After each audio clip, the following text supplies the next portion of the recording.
Alright, hello everyone, welcome back to another video. Today is the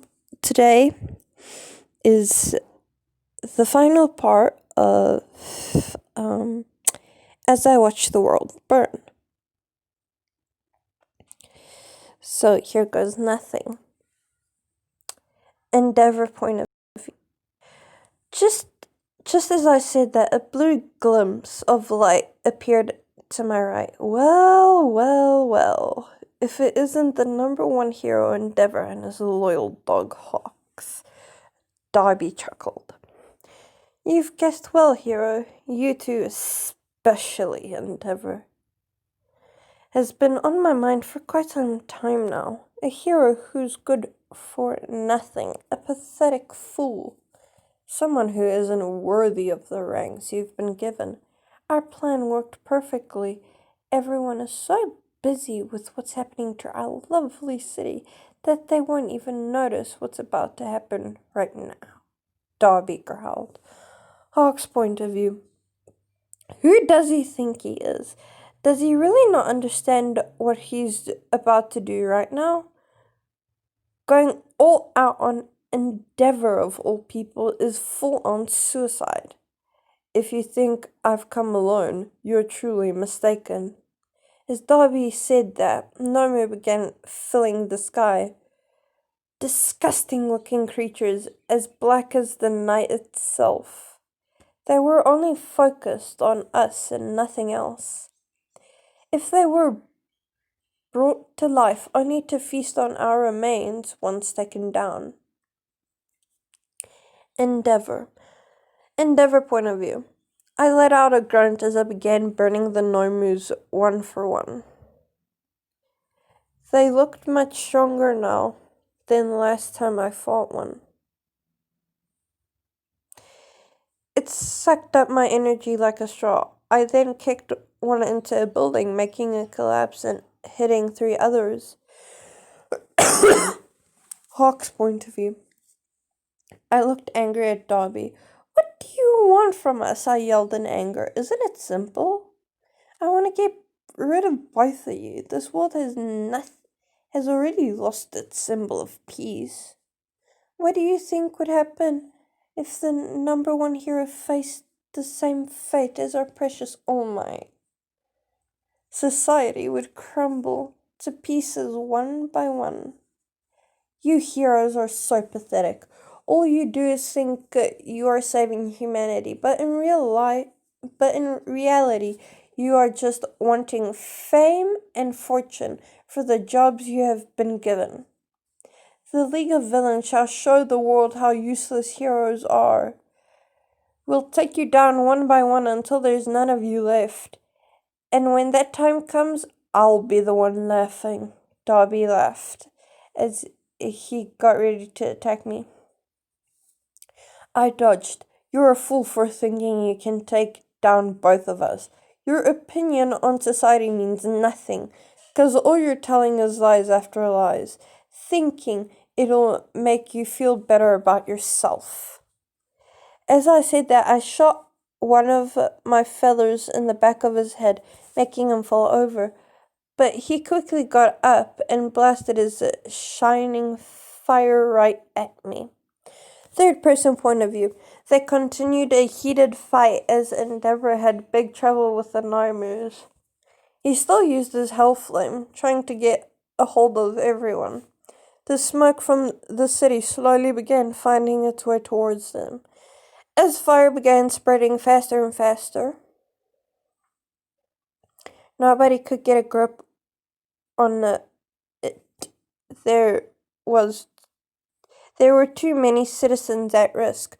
Hawks was having trouble fighting Darby as well. Fighting fire with something like a feather may not be the best idea, but they had no other choice.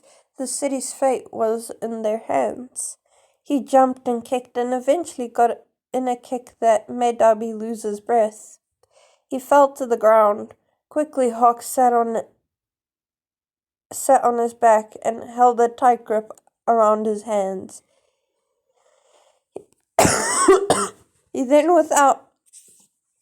hesitation slapped Dobby unconscious. Hawks looked up at Endeavour, who looked exhausted. Come on, Endeavour, you got this. Hawks cheered him on.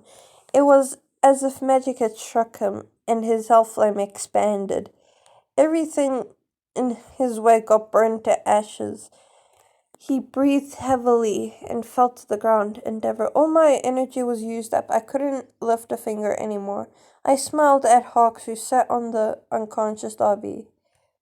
We made it, I said happily as it was over. Or so I thought. A black shadow appeared behind Hawks. Look out! Behind you! I yelled out to him, but it was too late. A knife poked out of his stomach as he fell to the ground. No, Hawks! I tried using my flames on the identified person, but I was too worn out. They took Dobby with them and ran into the night and was never seen again.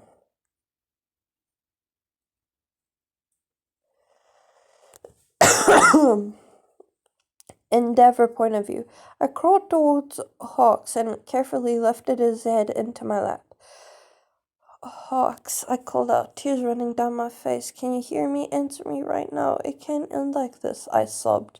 The cough was heard, and he slowly opened his eyes. Endeavour, he smiled. We made it. I carefully stroked his smiling face. You need an ambulance right now. I need a phone. No. Don't call. No. Hawks said, don't call an ambulance, Endeavour. Spare your energy. But Hawks, you won't survive in this state without medical treatment. I panicked as tears rolled down my face. We both know I won't survive this, Endeavour. I'll leave this world knowing you're safe, and I wouldn't want it any other way. I've lived all my life looking up to you, and I'm sorry I won't be here to see the things you'll achieve in the future. I love you, Angie Todoroki, and I always have. I hope I'll get to see you again, not in this world, but somewhere else, where only our imagination sets limits. He whispered as tears rolled down his smiling face. I hugged him one last time, held him so close. All I could hear was his breathing and my heartbeat. Slowly his breathing became slower, and then it stopped completely. I love you too, Keiko Takami. In that moment, it began raining. The sky was crying with me. I guess this must be what they mean when they say love kills, I whispered, and all I could hear was the rain and my own heartbeat. The end. Wow, that was sad.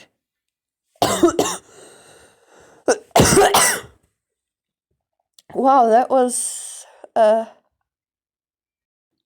wow, that was really sad. Wow.